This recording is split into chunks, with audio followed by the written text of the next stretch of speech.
안녕하세요, 강익입니다. 오늘은 우리 청소년들이 스마트폰을 건강하게 사용하는 방법에 대해서 알아보도록 하겠습니다. 10가지 알아볼 건데요. 누가 봐야 되나? 바로 너.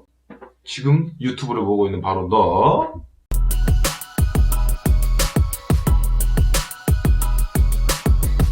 첫 번째는 바른 자세로 스마트폰을 사용하기입니다. 우리가 스마트폰을 사용할 때 소파에 누워서나 엎드려서 턱을 괴고 여러 가지 방법으로 스마트폰을 보지만, 그렇게 되면 눈, 어깨, 목, 허리, 이 척추 쪽에 너무 무리가 갈 수 있는 자세가 많습니다.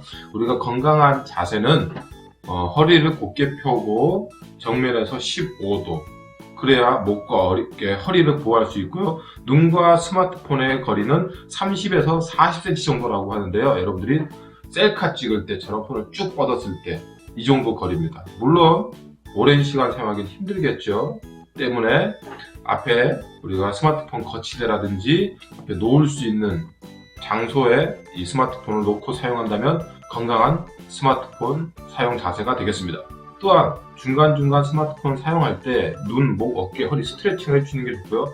특히 눈에 대해서는 정말 좋지 않기 때문에, 특히 자기 전에 블루라이트 정말 좋지 않습니다. 얼마 전에 제가 올려드린 영상, 전세계 최초로 스마트폰을 과다하게 사용함으로 인해 후천성 정록 생명이 생겼다는 대만의 한 뉴스 보도를 제가 전해드렸는데, 이 영상을 통해서 참고해 보시고요. 여러분 건강하게 스마트폰 사용할 수 있기를 바랍니다. 두 번째는 객관적으로 나의 상태를 체크해 보는 것입니다. 내가 일반적으로 난 이만큼 사용할 것 같아가 아니라, 여러분 객관적인 검사를 통해서 나의 상태를 한번 체크해 보시고요. 또는 너는 얼마나 쓰니? 라는 앱을 까셔서 내가 평소에 어떤 앱들을 사용하고 어떤 데이터를 양을 어느 정도 사용하는지, 그리고 내 생활 패턴이 어떤지 하루만 체크해 보셔도 내가 생각했던 것보다 더 많은 시간을 사용하고 있다는 걸 알 수 있습니다. 그리고 내가 객관적인 체크가 되면 어떤 부분에 대해서 줄이고 어떤 부분에 대해서 건강하게 사용하고 있는지 알 수 있을 것입니다. 영상 후반부에 스마트폰 과하던 척도 체크할 수 있는 10가지 문항을 올려드릴 텐데, 여러분 보시고 나의 상태를 한번 점검해 볼 수 있는 기회가 될 수 있기를 바랍니다. 세 번째는 수면의 골든타임을 지켜주는 것입니다. 특히 이제 방학이 곧 다가오는데요. 스마트폰을 사용하다 보면 내가 잠잘 수 있는 시간, 내 수면 시간을 놓치기 쉽습니다. 특히 자기 전에 스마트폰을 사용하는 건 정말 좋지 않은데요. 블루라이트는 우리의 수면을 방해할 뿐더러 우리가 깊은 잠을 잘 수 없게 만든다는 거죠. 게다가 우리의 성장 호르몬을 방해한다는 겁니다. 때문에 여러분 자기 전에 최소 1시간 전에는 스마트폰을 사용하는 걸 자제해 주시고요. 어떤 특정한 장소에 두셔서 잠자는 시간, 특히 우리의 수면 시간을 꼭 지켜주시기를 바랍니다. 네 번째는 앱 청소를 실시해 보시기 바랍니다. 여러분 방에 우리가 공부하기 전에 가장 먼저 하는 게 뭐죠? 책상을 정리하는 것이고 방 청소를 하는 것입니다. 여러분 지저분한 상황에서 집중할 수 없고요. 공부하는데 방해가 됩니다. 특히 우리가 방 청소할 때 간혹 강박 저장장애 비슷한 친구들이 있습니다.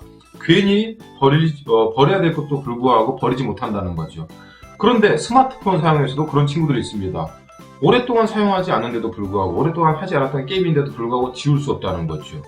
문제가 있습니다. 여러분 요즘 최근에 스마트폰에서는 내가 그동안 한 달 동안 사용하지 못한 앱들은 보여주는 기능들이 있습니다. 한 번에 정리가 될 수 있다는 것 미련 갖지 않기를 바랍니다. 주로 사용하지 않는 앱들 꼭 정리하셔서 내가 사용할 만한 앱들만을 좀 체크했으면 좋겠습니다. 특히 같은 앱이라면 2개, 3개 이하로 다이어트를 했으면 좋겠어요. 앱 청소, 앱 다이어트. 게임이라면 2가지 이하, SNS 2가지 이하, 메신저 2가지 이하, 그리고 검색 관련된 부분, 모든 것들을 좀 줄일 수 있다는 거죠. 꼭 스마트폰 한번 체크해 보시고 앱 청소 해 보시길 바랍니다. 다섯 번째는 유용한 앱들을 사용했으면 좋겠습니다. 특히 진로와 관련된 앱들은 정말 여러분들에게 필요한데요. 우리가 멘토나 내가 평소에 되고 싶어하는 어떤 궁금한 부분들, 또 내 진로에 대해서 궁금한 부분들이 있을 텐데, 그런 부분에 대해서 여러분 앱에서 진로라고만 검색해 보셔도 정말 많은 앱들이 있습니다. 그런 앱들 적극적으로 활용해 보시고요. 또 커리어넷, 진로 멘토링 같은 앱들은 적극적으로 활용해 보시고요. 굳이 어떤 것들을 선택하지 않으시더라도 그와 관련된 앱들을 꼭 활용해 보시기를 바랍니다. 여러분 이 앱에 관련된 부분은 제가 추후에 다시 한번 정리해서 올리도록 하겠습니다. 여섯 번째는 분리되는 경험이 있어야 됩니다. 여러분 스마트폰 언제 사용하지 않으시죠? 언제 분리하시죠? 최근에는 화장실 갈 때도 스마트폰을 가져가고요. 잠잘 때도 머리맡에 두죠. 그리고 학교에 갈 때도 항상 내 몸 아니면 내가 항상 지니고 다닙니다. 공부할 때 학교에서 의무적으로 내라 할 때 빼고는 거의 내가 지니고 다닙니다. 스스로 내가 내 몸의 일부처럼 가지고 다닌다는 거죠. 그러나 여러분 꼭 주의해야 될 것은 분리되는 경험이 있어야 된다는 거죠. 내가 이 스마트폰을 밥 먹을 때는 분리해 놓는 것, 잘 때는 분리해 놓는 것, 화장실 갈 때 분리해 놓을 수 있는 그런 작은 습관이 필요하다는 겁니다. 화장실 갈 때, 밥 먹을 때 항상 지니고 다니는 것 자체가 내가 스마트폰 중독, 과의존으로 가는 지름길이라는 겁니다. 꼭 체크해 보시고요. 자기 전에 거실에 두기, 화장실 가기 전에는 가져가지 않기, 밥 먹을 때는 스마트폰 보지 않기. 뭔가 이렇게 물리적으로든 시간적으로든 분리되는 꼭 그런 규칙을 정했으면 좋겠습니다.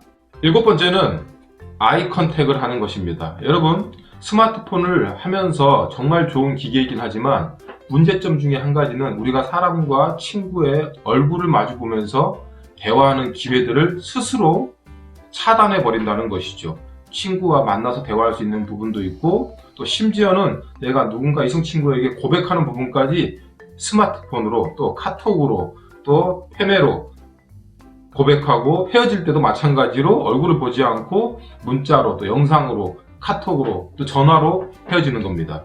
여러분 이거는 모든 상황이 100% 그럴 순 없지만 최소한 우리가 얼굴과 얼굴을 마주보고 아이 컨택을 하는 기회를 스스로 없애버린다는 거죠. 사람은 감정의 동물입니다. 우리 가까운 사람, 친구와 눈을 마주보고 1분 이상 대화했던 경험이 최근에 있으세요?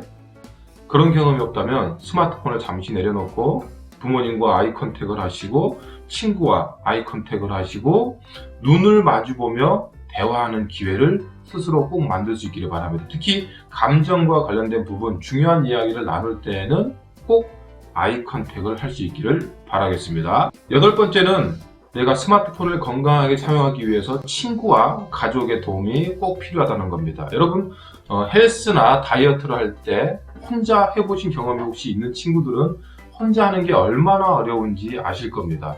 스마트폰 사용도 마찬가지입니다. 내가 스마트폰을 좀 줄여봐야지 하지만 친구가 카톡으로 아니면 게임을 하자고 하든지 옆에서 보고 있으면 혼자 줄일 수 없어요. 가족에서도 마찬가지죠. 집에 갔더니 엄마 아빠와 동생들이 또 오빠 형들이 스마트폰을 하고 있으면 힘들다는 거죠. 규칙을 정할 때 같이 친구들과 친한 친구들과 같이 일정한 규칙을 만들어 보시고 또 집에서도 가족들과 함께 가족만의 규칙을 정하셔서 잘 보이는 곳에 붙이시면서 서로에게 칭찬도 해주시고 서로에게 격려도 해주시면서 함께 스마트폰을 건강하게 사용할 수 있도록 우리만의 규칙을 만들었으면 좋겠습니다. 혼자는 힘듭니다. 혼자는 멀리 가지 못합니다. 그러나 같이 하면 멀리 가고 힘을 낼 수 있습니다. 여러분 응원하겠습니다. 아홉 번째는 안전과 관련된 부분입니다. 여러분 특히 이동하실 때 최근에 스마트폰을 보면서 걷는 친구들이 꽤 있습니다. 우리가 일명 스몬비라고 하죠. 스몬비라는 친구들을 보면 왜 그러나라고 하지만 간혹 아침에 학교에 가거나 이동할 때 그런 친구들이 꽤 보입니다. 여러분 이동 중에는 절대 스마트폰을 손에나 이렇게 보면서 걷지 마시고요. 가능하면 주머니에 넣는 게 최소한이고요. 가방에 넣는 게 안 좋습니다. 그리고 연락을 하거나 내가 뭔가 용무가 있을 때는 자리에 멈춰서 아니면 앉아서 다 연락을 마친 후에 이동하는 게 좋겠습니다. 여러분 안전을 위해서입니다. 교통사고, 그리고 보행자 사고, 자전거와 사고, 또 보행자끼리 사고 이런 스몬비의 사고가 꽤 발생하고 있기 때문에 여러분 스마트폰 이동 중에는 꼭 안전한 곳에 가방에 보관하셔서 여러분의 안전을 스스로 지킬 수 있기를 바라겠습니다. 열 번째는 기본 매너 지키기입니다. 공공장소에서 큰 소리로 게임을 하거나 음악을 듣는 행위들은 주변 분들에게 정말 방해가 되겠죠. 마찬가지로 우리가 온라인에서 또 SNS상에 지켜야 될 네티켓이 있습니다. 특별히 최근에 문제가 되고 있는 사이버상의 댓글 그리고 사진 또 영상 이런 부분들은 정말 조심해야 될 필요가 있겠죠. 우리가 얼굴을 마주보는 것과 같이 실제로 다른 사람을 만나는 것처럼 우리의 마음을 전달할 수 있었으면 좋겠습니다. 또한 우리가 게임이나 웹툰을 사용하다 보면 불법 사이트에 접속해서 사용하는 경우가 많은데요. 영상도 마찬가지입니다. 우리가 무료 불법 사이트에서 그런 것들을 불법 다운로드 받는 것들은 가게에서 값을 지불하지 않고 물건을 훔치는 것과 똑같습니다. 여러분 아시겠지만 남의 지적 재산권을 훔칠 때에는 5년 이하의 징역이나 5천만 원 이하의 벌금에 처해지게 되어 있습니다. 물론 이런 것들을 떠나서 우리가 기본 매너라고 하는 그런 예절들을 지켰으면 좋겠다는 거죠. 스마트폰 좋은 도구이기도 하지만 스마트한 매너를 지킬 수 있는 여러분 될 수 있기를 응원하겠습니다. 자, 이상 10가지 알아봤는데 여러분 스마트폰 사용하실 때 이미 잘 사용하고 계시겠지만 다시 한번 점검하시면서 스마트폰 즐거운 사용이 되시기를 바라겠고요. 영상을 마치면서 스마트폰 과학적 척도 10가지를 보여드릴 텐데 멈춤 화면에서 10가지 체크해 보시고요. 점수 그대로 합계 내시면 내가 어떤 유형에 속하는지 알아볼 수 있고요. 고위험군이라고 하시면 그 부분에 대해서는 전문가의 도움을 받는 것도 현명한 방법이겠습니다. 여러분 스마트폰의 스마트한 사용을 응원하겠습니다. 오늘 여기까지 하겠습니다. 가인기였습니다. 안녕.